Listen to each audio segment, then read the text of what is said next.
Assalamualaikum, dear students. How are you?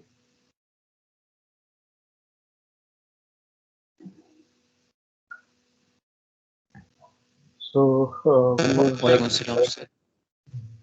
we were discussing multiple range DC voltmeter. So in that scenario, we have seen if we need a multiple range, we can connect multiple resistances in series, and the midpoints of each uh, resistors midpoint, two resistors midpoint, we can get a different voltage range. So by selecting midpoints of different resistors, we can get a multiple range meter. And we have seen in this example, so if we have voltage drop across one resistance, then we add more resistance, we can calculate based on the range. Next is the so-called sensitivity factor of the meter. And normally, that sensitivity factor uh, is almost constant throughout whatever is the range we want to set. It is actually ratio between the total resistance of the voltmeter and divided by the voltage of full scale deflection. That is called sensitivity of the sensitivity factor of the meter. So let's look at the example. So in this case, we have to find out the sensitivity factor, and that is, as we said, the total resistance of the meter and full scale deflection. So, for example, we want to measure 1 volt range, then the full scale deflection is 0 to 1, that is 1 volt. So, therefore, the total resistance is 10K divided by 1 volt, and we get 10 kilo ohms per volt, sensitivity factor of the meter. Similarly, we are going to change the range, and by changing it, we want to measure more voltage, and for that reason, we have to increase the resistance of the voltmeter, and that resistance is going to be increased 5 times. So therefore, the sensitivity is going to be the same for the increased range. Similarly, for 10 volt, the sensitivity is same.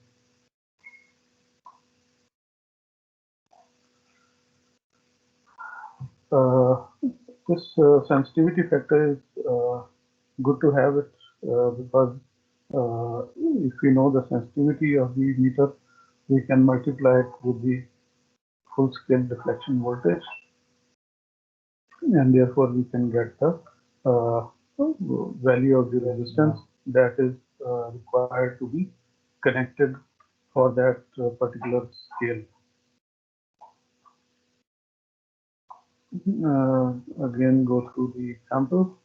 So we want to have a multiple resistors. So sensitivity is 10 kilo ohm per volt.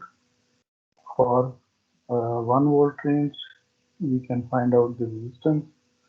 So 10 kilovolt, 10 kilo ohm per volt multiplied by the range. So we have 10K as the meter resistance minus 1000 or 1K, which is the meter resistance. I mean K, moving coil resistance 1K, and R1 is the uh, resistance which we are going to connect in the series.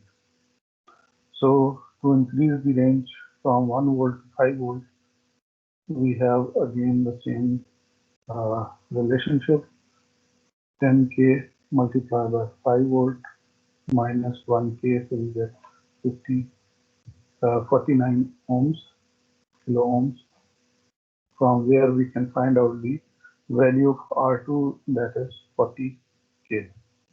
Similarly, for the 10 volt range, also we can get the value of third resistance.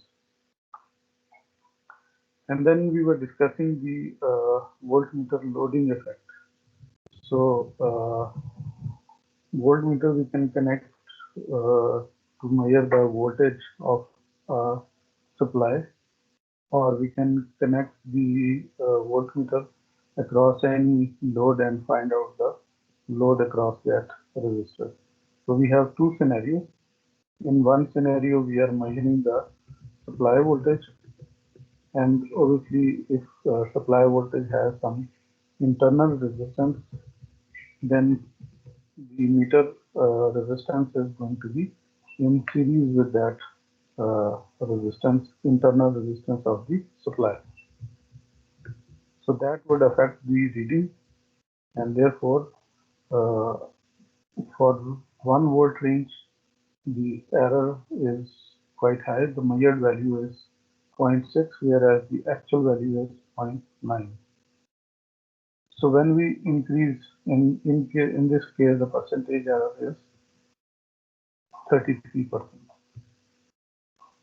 But if we increase the voltage range, then the measured value is going to be higher, and the error chance of error, percentage of error is less, in this case only 9%.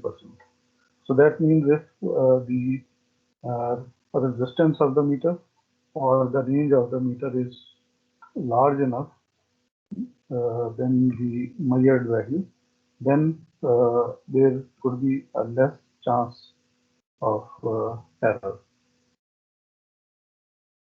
In second scenario, we can measure the voltmeter across the resistors by connecting across one of it. So in this case, we have now two resistances in parallel. Meter also has some resistance, and load has also some resistance. So therefore, the equivalent resistance is going to be quite small. So let's say we are also given the sensitivity of the meter, that is 20 kilo ohms per volt, and the voltmeter scale is 100 volts. Then we can find out the overall resistance, which we are actually measuring across the R2. So and the reading, because the both resistances are equal, so the voltage drop should be around 60 volt, half of the supply voltage. So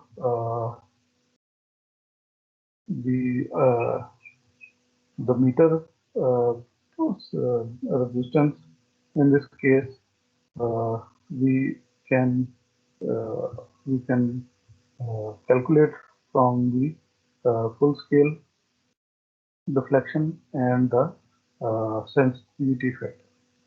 So we multiply both and we get the meter resistance as 2 mega ohm. So now two big resistances, 2 mega ohm, equivalent resistances connected in parallel. So we have half of the overall resistance. So we have 1 mega ohm only. So now the voltage drop across the resistor R2 would be less than that, because now the resistances are not equal as they are shown in the circuit, but the equivalent resistance is smaller than the shown in the circuit, because of the equivalent, because of the parallel combination of two resistances. So now voltage that should be across the R2 resistance is 60 volts, but actually the measuring voltage is 40 volts. So therefore we have error in this case. So as we discussed earlier, the when we are dealing with the voltmeter, we have to be a little bit careful about that because voltmeter is going to be connected in parallel. So we should not connect it in series as we do it in case of uh, ammeter. Ammeter should be connected in series, but when we are measuring voltmeter, then it should not be connected in series. It must be connected in parallel. Also, the polarity should be correct.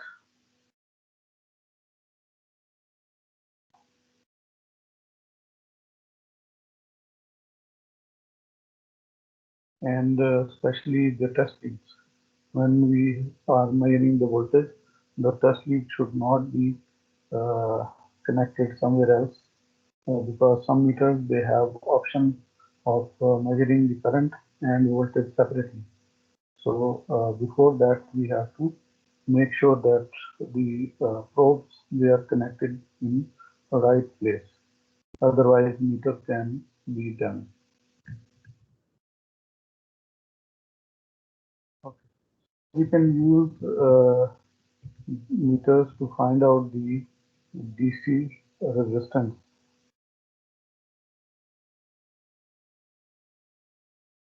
And for this, we can use voltmeter and ammeter both at the same time.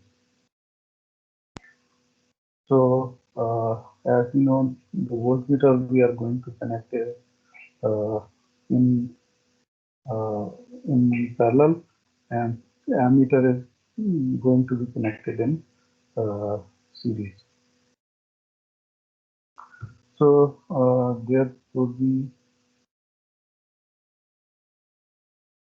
two types of if we are going to connect this both at the same time, voltmeter and ammeter, then there could be two types of configuration. Uh, First, we connect the voltmeter in parallel to the supply, and then we connect the ammeter in series. And similarly, we can connect the current meter, ammeter first, and then connect the voltmeter across the unknown resistance.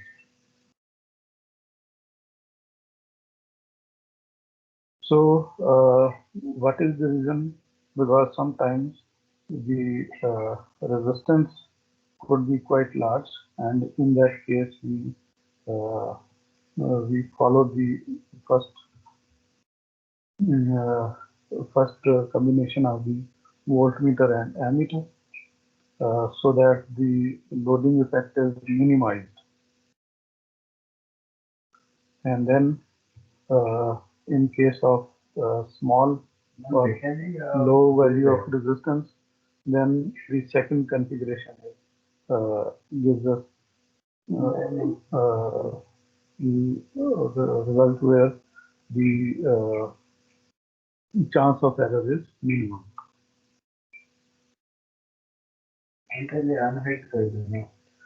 So there are other methods as well determining the internal meter resistance because the moving coil meter or galvanometer may have its own resistance, internal resistance. If we don't know, we can measure that using the half scale method.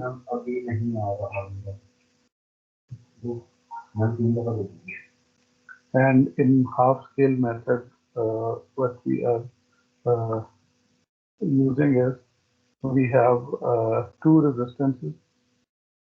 Initially, they are connected in uh, in series, but then we have a meter connected in parallel to the R2.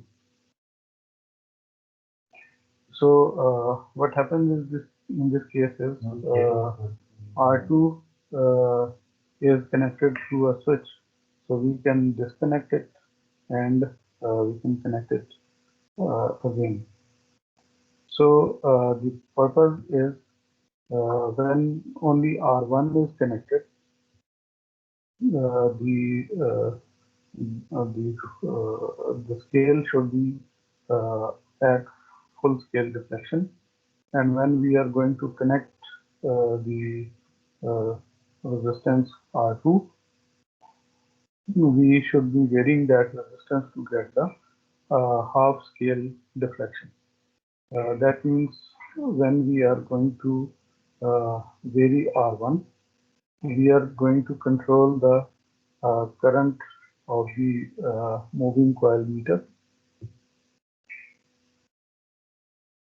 and then we connect the resistance R2, and then we reduce the full deflection current to the half deflection current.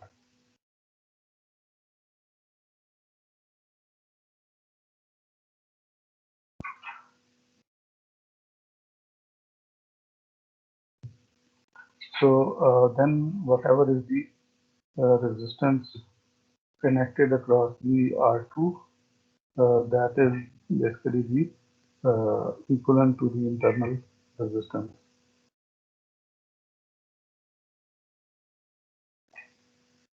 Let's see if we have example of this. No. So let's read it out. So the value of much larger than the meter resistance, and when only R1 is connected, we need to adjust the R1 so that we have full scale current on the meter. Then we close the switch and now adjust the R2 so that the meter reads half scale. So R2 is then disconnected from the circuit and its value is measured with a ohm meter, and that is the internal resistance of the meter.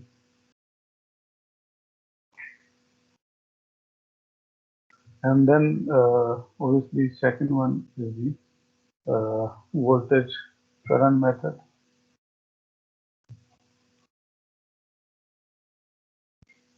So we use ammeter and voltmeter,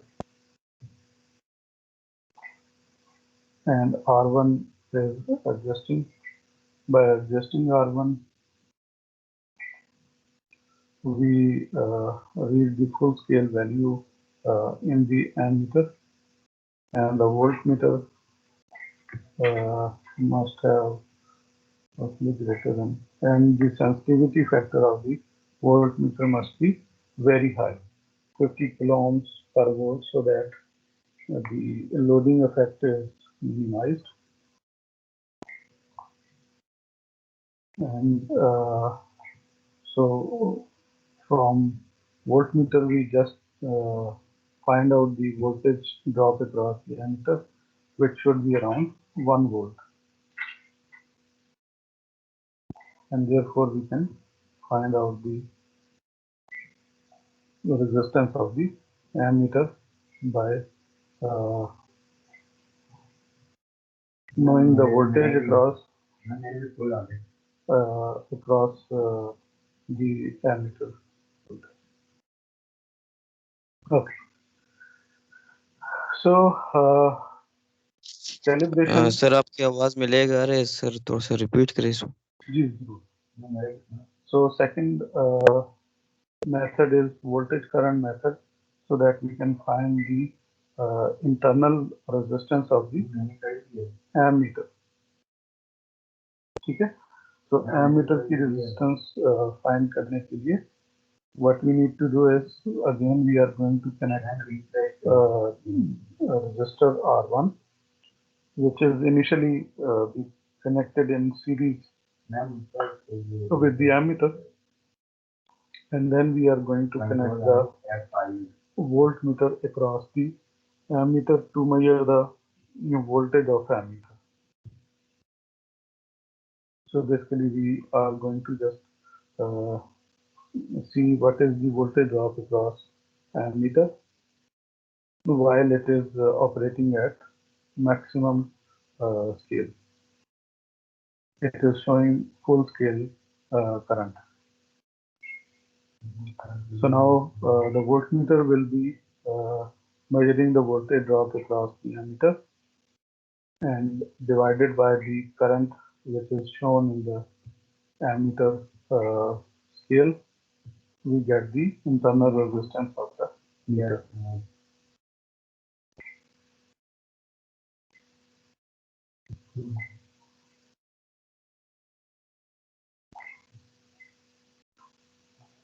Okay.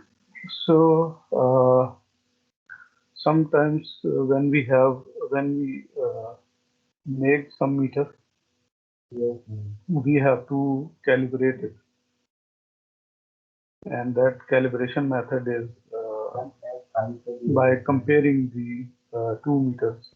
One meter whose measurement and we are sure that it is properly calibrated, and whatever reading comes out of it is correct. So that means we have a trust for some meter, and then the other meter which maybe we have made it or which we think is out of calibration, so we can calibrate it by using the compare method. And in this case, what we are doing is basically we are connecting one ammeter which is calibrated and another ammeter which is we want to be calibrated. So for this, we can again change the value of resistor and place the uh, accurate meter value and the meter to be calibrated its value, and we can then adjust them accordingly. Similarly, in a real life scenario, like we want to use, for example, a micro meter or Arduino for some reason to get the value of voltage, read the voltage of some parameter,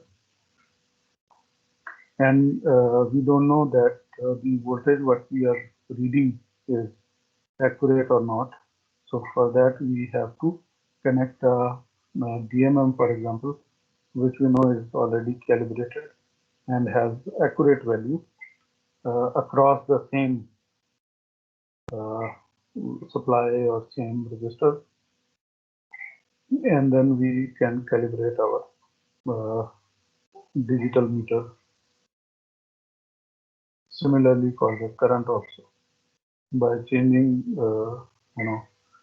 in digital case, we just need to change some values, some scaling, and in analog case, we have to change some resistance. Okay.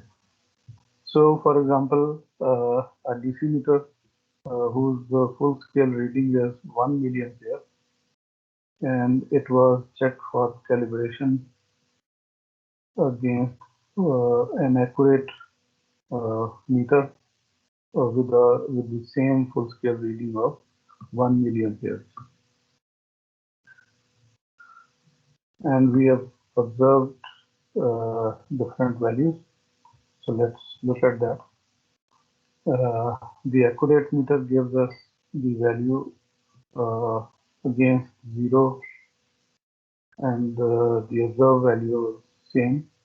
But when we read higher values, we have some deflection. So using least square technique, we can determine a straight line that can be describe the calibration data. The actual meter reads different values like 1.5, 5.2, and 9.4 milliampere, and for that we can find out what should be what values should be there on the observed meter. So we can find the we can apply the least-square technique, which we discussed in first chapter, and find out the straight line equation. And then based on that first line equation, we can get the value of those values which are not in the table, and we can approximately get the result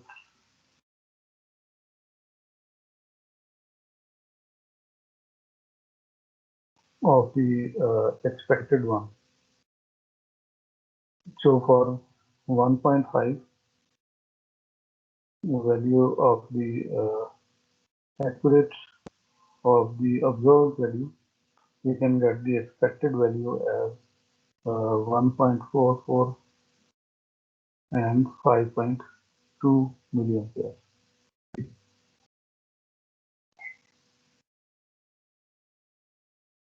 So therefore we can use this method to make some correction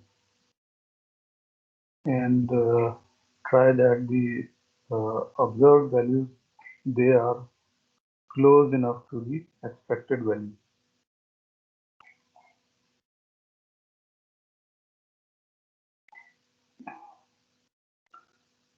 And similarly for the voltmeter, we can connect two voltmeters in parallel.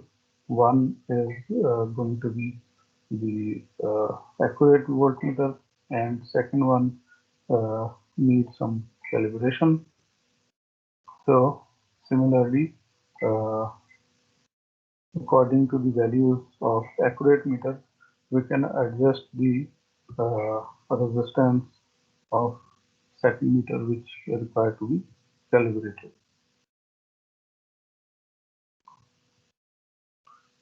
So that is all for the chapter 5. So in chapter 5 we have discussed voltmeters, ammeters, and then the how they can measure the resistance of internal resistance. We have also discussed multiple range voltmeters and multiple range current meters, how they are made. We have also discussed the loading effect. So for meter to be give us more accurate value, we need to make sure that there is a scale difference. The measured value has a smaller range, while the full scale meter has higher range. Then the chance of error is going to be less. But if we are measuring the voltage or current which is close to the full scale value, then the chance of error is going to be high enough.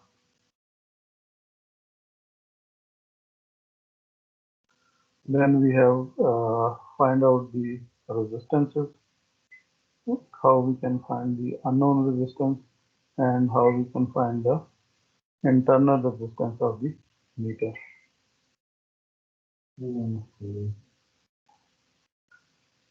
ठीक है जी. So any question?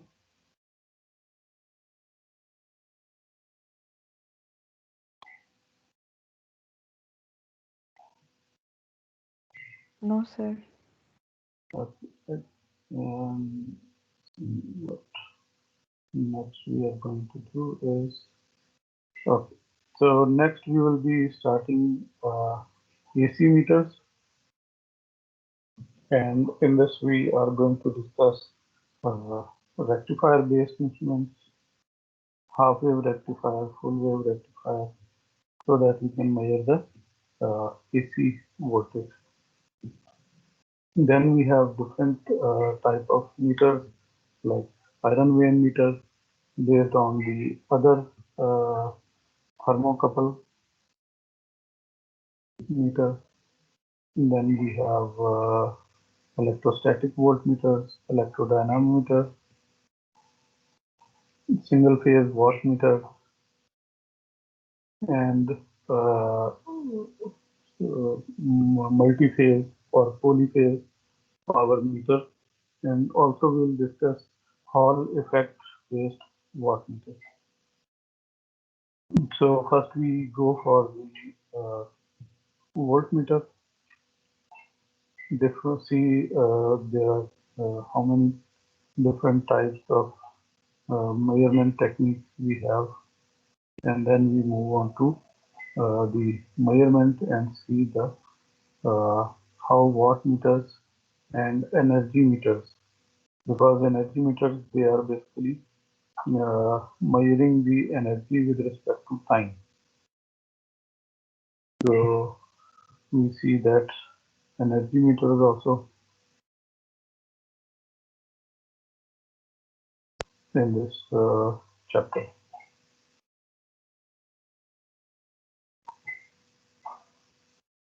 So as far as AC meters are concerned, we are again going to use the moving coil meter in it. So therefore, whatever is the AC signal, we will be converting that into DC through rectifier, and then we will be using moving coil meter to measure the voltmeter or current of the uh, some circuit. So first of all, we have half wave rectifier, and this is the half wave rectifier circuit. So if the supply voltage is like sinusoidal voltage, then what we need to do is we need to rectify it. So a single diode can uh, convert the AC voltage into rectified DC voltage, and then the current will pass through the moving coil meter. And because there is a limit of the current, so we have to use a series resistance so that we can limit the current which would be affecting the reading of the moving coil meter, and the maximum we allow is the full scale deflection. So accordingly, we will find the series resistance value. So in this case, we have to measure 100 volts, which is the full scale deflection meter. Yeah. Uh, the maximum current which can pass through is 1 milliampere, and the internal resistance is 100 ohm. So we are supplying a sinusoidal voltage, and we consider that the voltage drop across the diode is zero. The ideal, considering the diode as ideal. So the average full scale current which can pass through uh, should not be higher than 1 milliampere.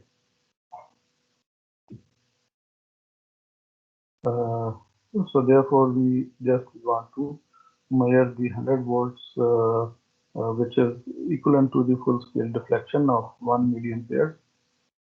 So the peak voltage can be calculated. So 100 volt RMS value, and we know the peak value is going to be under root multiplied by the RMS voltage. So therefore the peak voltage is going to be 141.4 volts. So therefore the peak current should not go higher than 1 milliampere. So therefore we want to limit it, and the peak current we can find out because we are going to get the we have on the half wave. So therefore we can calculate it by multiplying the maximum scale deflection with pi, and that is 3.142 milliampere is the peak current. So the total resistance should be the peak divided by the peak current. So therefore we can find out the total resistance, and we already know 100 ohm is the internal resistance. So therefore the series resistance is going to be 44.9 kilo ohms. So in this case we have ensured the peak voltage and the peak current should not be higher than the full scale deflection of the ammeter.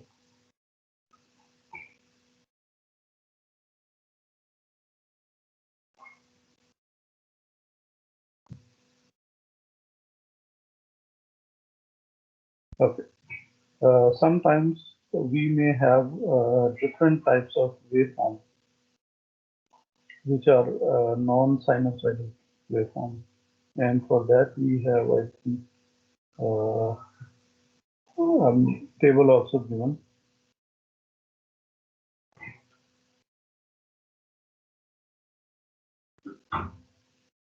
Sometimes because we may have different types of waveforms, we want to measure them, and therefore we will have a form factor.